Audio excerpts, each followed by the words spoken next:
TB is one of the major infectious diseases of our time. It kills more than 1 million people each year.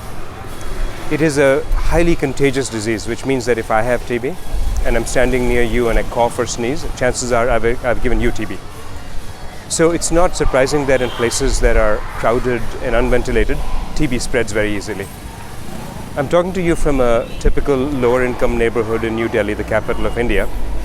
And it's not surprising that in a place like India, TB is a major problem because Indian cities are large, densely packed. They have these huge slums, packed buses, packed trains.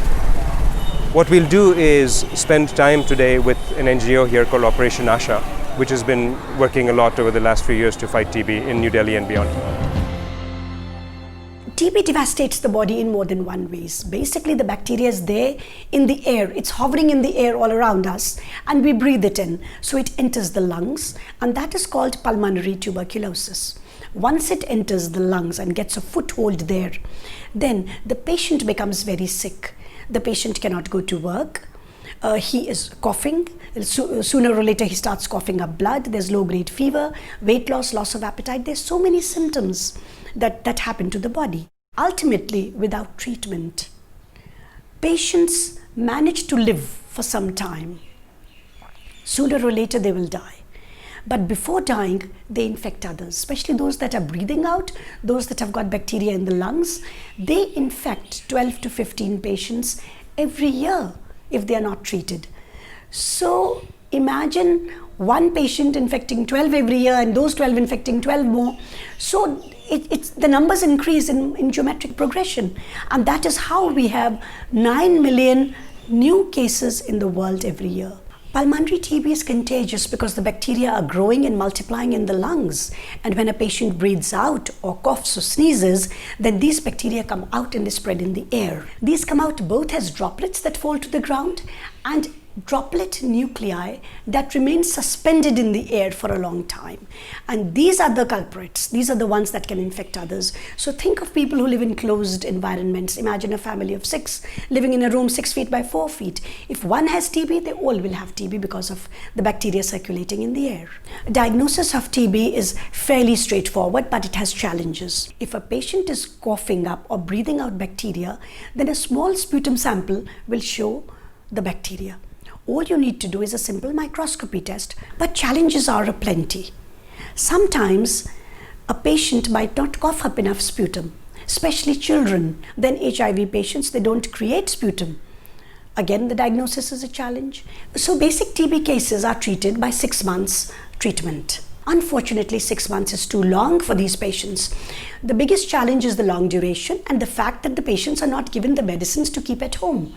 Patients have to go to a designated treatment center, which could be 10 miles away, and where's the bus fare coming from? And patients have to go there 60 times over 6 months. In some countries, they have to go every day for 6 months and have the medicine. So if the centers are few and far between, they're open at inconvenient timings, say 10 a.m. to 5 p.m., where the poor people have to earn their living, and there's so much overcrowding. It takes the better part of the day. You have to stand in line and get the medicine. And there's so much stigma. People lose their jobs. If a person goes to his employer and says, I have to go for TB treatment, he has no job tomorrow. So what is one to do if he's got tuberculosis? If the choice is between wages and food for the family on one hand and TB treatment on the other, they will choose wages. They will not even go for treatment. And even if they go for treatment, they'll only go for a few days or a few weeks. When they start feeling better, they leave treatment halfway, and that's how they sort of default, and that's how drug resistance sets in. Another problem is that of stigma. Now, the problem is that people are so worried, they live in fear of someone getting to know. In my country, 100,000 women are thrown out every year of their homes if they have tuberculosis. This is a Government of India report. 300,000 children annually have to leave school if they or a wage earning parent has got tuberculosis. And there are many other challenges as well. Patients have side effects of medications, and they don't want to take the medication. There is no one to explain to them what to do if they start throwing up.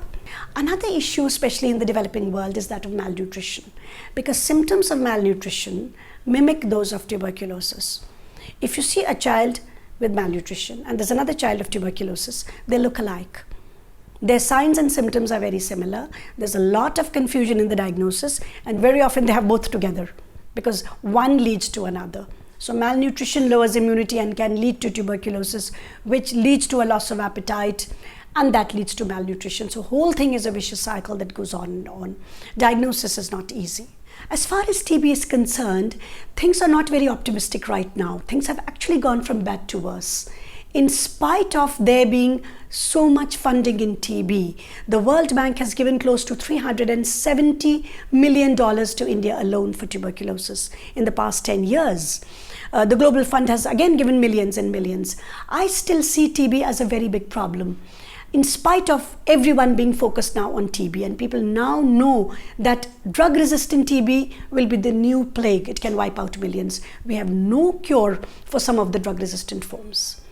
So, though so much is going on, we have not got any results in TB so far. We are still looking for a better vaccine. We don't have an effective vaccine. We are still looking for a shorter course of drugs for something like MDR-TB that requires 2 years treatment. So adherence is such a problem. We are looking for less toxic drugs. Some of the new drugs that have been discovered are cardiotoxic.